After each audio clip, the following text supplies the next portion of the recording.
ಇವತ್ತು ಒಂದು ವಿಶೇಷವಾಗಿರ್ತಕ್ಕಂಥ ಒಂದು ರೆಸಿಪಿಯನ್ನು ಹೇಳ್ತಾ ಇದ್ದೀನಿ. ಅದು ಮಾಟೋಡಿ ಪಲ್ಯ ಅಥವಾ ಮೆಂತ್ಯ ಸೊಪ್ಪಿನ ಪಲ್ಯ. ಇದಕ್ಕೆ ಮೇನ್ ಬೇಕಾಗಿರ್ತಕ್ಕಂಥ ಇಂಗ್ರೀಡಿಯೆಂಟ್ಸ್ ಅಂದರೆ ಸಣ್ಣದಾಗಿ ಹೆಚ್ಚಿಕೊಂಡು ಕ್ಲೀನಾಗಿ ಶುಚಿಯಾಗಿ ಅದನ್ನು ವಾಶ್ ಮಾಡಿ ಇಟ್ಕೊಂಡಿರ್ತಕ್ಕಂಥ ಮೆಂತ್ಯ ಸೊಪ್ಪು, ಮತ್ತು 4 ರಿಂದ 5 ಗಂಟೆ ಕಾಲ ನೆನೆಸಿರ್ತಕ್ಕಂಥ ಕಡಲೆಬೇಳೆ, ಸಣ್ಣಗೆ ಶುಚಿಯಾಗಿ ಹೆಚ್ಚಿಕೊಂಡಿರ್ತಕ್ಕಂತಹ ಮೆಂತ್ಯ ಸೊಪ್ಪು 4 ರಿಂದ 5 ಕಟ್ಟು ಹೆಚ್ಚಿಕೊಂಡಿದ್ದೀನಿ ಇಲ್ಲಿ. ಮತ್ತು ಇಲ್ಲಿ ಒಂದು ಕಪ್ ಅಂತ ಹೇಳ್ಬೋದು, ಅಥವಾ ಒಂದು ಅರ್ಧ ಪಾವ್ನಷ್ಟು ಕಡಲೆಬೇಳೆಯನ್ನು 4 ರಿಂದ 5 ಗಂಟೆ ಕಾಲ ನೆನೆಸಿರ್ತಕ್ಕಂಥದ್ದು. ಮತ್ತು ಕಾಯಿ ತುರಿ ಎಷ್ಟು ಬೇಕೋ ರುಚಿಗೆ ಅಷ್ಟು ನೋಡಿಕೊಂಡು, ಮತ್ತು ಒಂದು 10 ಹಸಿಮೆಣಸಿನ್ಕಾಯಿ.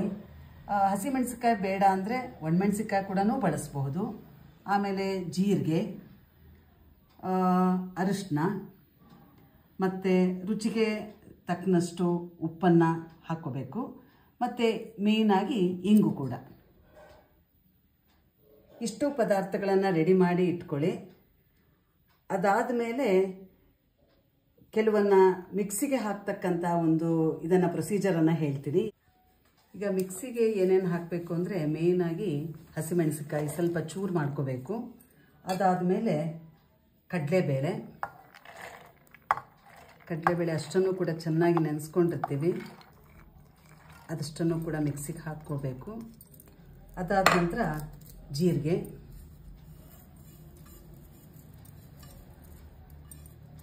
ಆಮೇಲೆ ಸ್ವಲ್ಪ ಒಂದು ಅರಿಶಿನವನ್ನು ಎಷ್ಟು ಬೇಕೋ ಅಷ್ಟನ್ನು ಮಾತ್ರ ಹಾಕ್ಕೊಂಡು, ಆಮೇಲೆ ಇನ್ನೊಂದು ಸ್ವಲ್ಪ ಒಗ್ಗರಣೆ ಇಟ್ಟಾಗಲೂ ಕೂಡ ಅವಾಗ ಒಂದು ಸ್ವಲ್ಪ ಹಾಕ್ಕೋಬೇಕಾಗತ್ತೆ. ಇಂಗು ಅಷ್ಟೇ ಈಗ ಸ್ವಲ್ಪ ಹಾಕ್ಕೊಳ್ಳೋದು, ಆಮೇಲೆ ಒಗ್ಗರಣೆಯನ್ನು ಹಾಕ್ಕೊಂಡು ಬಾಡಿಸ್ಬೇಕಾದ್ರೆ ಅವಾಗಲೂ ಸ್ವಲ್ಪ ಹಾಕ್ಕೊಳ್ಳೋದು. ಇಷ್ಟನ್ನು ಈಗ ಮಿಕ್ಸಿಗೆ ಆಡಿಸ್ಕೋಬೇಕು.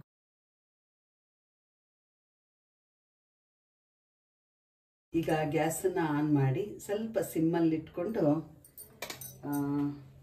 ಸ್ವಲ್ಪ ಎಣ್ಣೆ ನೋಡಿಕೊಂಡು, ತುಂಬ ಕಮ್ಮಿನೂ ಹಾಕಬಾರ್ದು, ಯಾಕೆಂದರೆ ಕಡಲೆಬೇಳೆ ಮೆಂತ್ಯ ಸೊಪ್ಪು ಎರಡನ್ನೂ ಬಾಡಿಸ್ಬೇಕಾಗಿರೋದ್ರಿಂದ ಸ್ವಲ್ಪ ಇಷ್ಟು ಇರಲಿ.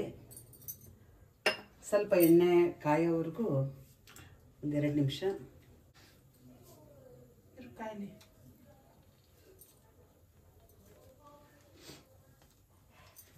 ಈಗ ಎಣ್ಣೆ ಕಾದಿರೋ ಎಣ್ಣೆಗೆ ಸ್ವಲ್ಪ ಸಣ್ಣ ಮಾಡಿಕೊಂಡು ಗ್ಯಾಸ್ನ ಸಾಸಿವೆ ಹಾಕ್ಕೊಳ್ಳಿ. ಸ್ವಲ್ಪ ಆಗ ಅರಿಶಿನ ಉಳಿಸ್ಕೊಂಡಿದ್ವಲ್ಲ ಅದನ್ನೊಂದು ಸ್ವಲ್ಪ ಈಗ ಸ್ವಲ್ಪ ಹಾಕ್ಕೊಂಡ್ರೆ ಸಾಕು. ಮತ್ತು ಹಿಂಗೆ ಹಾಕ್ಕೋಬೇಕೀಗ. ಆವಾಗ ಸ್ವಲ್ಪ ಹಾಕ್ಕೊಂಡಿದ್ವಿ, ಈಗ ಸ್ವಲ್ಪ ಹಿಂಗನ್ನು ಹಾಕ್ಕೊಂಡು, ಇದಾದ ಮೇಲೆ ಈಗ ಮೆಂತ್ಯ ಸೊಪ್ಪನ್ನು ಏನು ಹೆಚ್ಕೊಂಡಿದ್ವೋ, ಮೇನು ನಮ್ಮ ಇವತ್ತಿನ ಒಂದು ಮಾಟೋಡಿ ಪಲ್ಯದ ಒಂದು ಮೇನ್ ಪದಾರ್ಥ ಅಂದರೆ ಮೆಂತ್ಯ ಸೊಪ್ಪು. ಇದನ್ನು ಹಾಕ್ಕೋಬೇಕು. ಮೆಂತ್ಯ ಸೊಪ್ಪು ಆ್ಯಕ್ಚುಲಾಗಿ ಒಂದು ರೋಗ ನಿರೋಧಕ ಶಕ್ತಿ ಜಾಸ್ತಿ ಇದೆ ಇದರಲ್ಲಿ. ಮತ್ತು ಹೊಟ್ಟೆ ಏನಾದರೂ ಅಪ್ಸೆಟ್ ಆಗಿದ್ರೆ ಮಾಡಿದರೆ ಅದಕ್ಕೆಲ್ಲವೂ ಕೂಡ ತುಂಬಾ ಒಂದು ಒಳ್ಳೆ ಪರಿಣಾಮಕಾರಿಯಾಗಿರ್ತಕ್ಕಂಥ ಒಂದು ಸೊಪ್ಪು ಅಂತ ಹೇಳ್ಬೋದು. ಸೊ ಈಗ ಇದನ್ನು ಬಾಡಿಸ್ಕೋಬೇಕು. ನಿಧಾನವಾಗಿ ಚೆನ್ನಾಗಿ ಬಾಡುತ್ತೆ. ಇದು ಮೆಂತ್ಯ ಸೊಪ್ಪಿನ ಒಂದು ಘಮನೇ ಒಂದು ವಿಶೇಷ ಯಾವತ್ತೂ ಕೂಡ.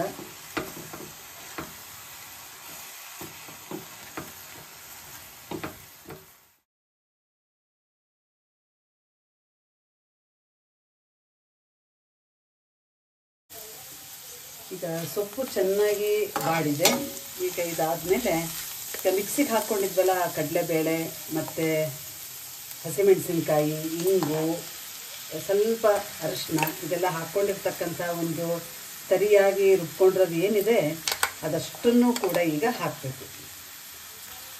ಈಗ ಸೊಪ್ಪು 90% ಬಾಡಿದೆ, ಅಷ್ಟಿರೋವಾಗಲೇ ಇದಷ್ಟನ್ನು ಕೂಡ ಹಾಕಬೇಕು. ಇದು ಕಡಲೆಬೇಳೆ ಆಗಿರೋದ್ರಿಂದ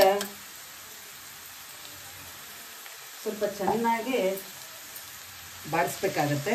ಮತ್ತು ಸ್ವಲ್ಪ ಹಸ್ಕಿರಬಾರ್ದು, ಇದು ಅಂದರೆ ಚೆನ್ನಾಗಿ ಫ್ರೈ ಆಗಬೇಕು ಮೆಂತ್ಯ ಸೊಪ್ಪಿನ ಜೊತೆ. ನಾನು ಆಗಲೇ ಹೇಳಿದಾಗೆ ಮೆಂತ್ಯ ಸೊಪ್ಪು ಒಂದು ತುಂಬ ಆರೋಗ್ಯಕ್ಕೆ ಒಳ್ಳೆಯದ ಇರೋದ್ರಿಂದ ಅದ್ರ ಜೊತೆ ಯಾವುದೇ ಬೇಳೆ ಆಗಿರ್ಬೋದು, ಇಲ್ಲ ತೊಗರಿಬೇಳೆ ಹಾಕು ಮಾಡೋರಿದ್ದಾರೆ, ಬಟ್ ಮುಖ್ಯವಾಗಿ ಕಡಲೆಬೇಳೆ ಹಾಕಿದರೆ ಇದಕ್ಕೆ ತುಂಬ ರುಚಿ ಇರುತ್ತೆ.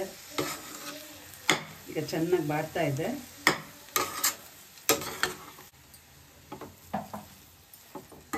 ಚೆನ್ನಾಗಿ ಬಾಡಬೇಕು. ಅದಕ್ಕೋಸ್ಕರನೇ ಸ್ವಲ್ಪ ಎಣ್ಣೆ ಜಾಸ್ತಿ ಹಾಕ್ಕೊಂಡಿದ್ದು ಫಸ್ಟೇ. ಯಾಕೆಂದರೆ ತುಂಬ ಕಮ್ಮಿ ಎಣ್ಣೆ ಇಟ್ಕೊಂಡಾಗ ಸೀದ್ಕೊಂಡ್ಬಿಡುತ್ತೆ. ಸ್ವಲ್ಪ ಬಾಡಿಸ್ತಾ ಇರಬೇಕು, ಯಾಕೆಂದರೆ ಕಪ್ಪಗಾಗಬಾರ್ದು ಇದು, ಒಳ್ಳೆ ಹದವಾಗಿ. ಈಗ ಎಷ್ಟು ನಿಮಗೆ ರುಚಿಗೆ ತಕ್ಕನಷ್ಟು ನೋಡಿಕೊಂಡು ಉಪ್ಪನ್ನು ಹಾಕಿ. ಈಗ ಆಲ್ಮೋಸ್ಟ್ ಎಲ್ಲ ಸುಮಾರು ಬಾಡಿದೆ, ಒಂದು 90% ಅಷ್ಟು ಬಾಡಿಬಿಟ್ಟಿರುತ್ತೆ. ಈಗ ಏನು ತೆಂಗಿನಕಾಯಿ ತುರಿದಿಟ್ಕೊಂಡಿದ್ರಿ ಅದಷ್ಟನ್ನು ಈಗ ಹಾಕಿ. ಕಾಯಿ ಹಾಕಿದ ಮೇಲೂ ಕೂಡ ಸ್ವಲ್ಪ ಬಾಡಿಸ್ಬೇಕಾಗುತ್ತೆ. ಯಾಕೆಂದರೆ ಈಗ ಮಾಡಿದ ತಕ್ಷಣ ಉಪಯೋಗಿಸಿದ್ರು ಸರಿ, ಅಕಸ್ಮಾತ್ ಏನಾದರೂ ಉಳಿದ್ರೆ ಈಗ ರಾತ್ರಿಗಾಗಿರ್ಬೋದು ಅಥವಾ ಸಂಜೆ ಮಾಡಿದರೆ ರಾತ್ರಿಗಾಗಿರ್ಬೋದು, ಸ್ವಲ್ಪ ಕೆಡೋದಿಲ್ಲ.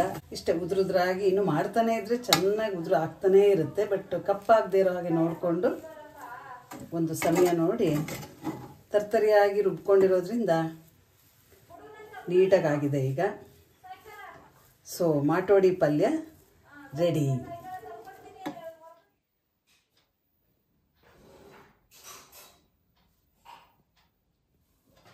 ಸೊ ಹೀಗೆ ಮಾಟೋಡಿ ಪಲ್ಯ ರೆಡಿ ಆದಮೇಲೆ ಅದಕ್ಕೆ ರೊಟ್ಟಿ ಚಪಾತಿ ಏನೇ ಇರಲಿ ಹಾಗೆ ಅನ್ನದ ಜೊತೆ ತುಪ್ಪ ಹಾಕ್ಕೊಂಡು ತಿಂದರೆ ಅದರ ಮಜಾನೇ ಬೇರೆ.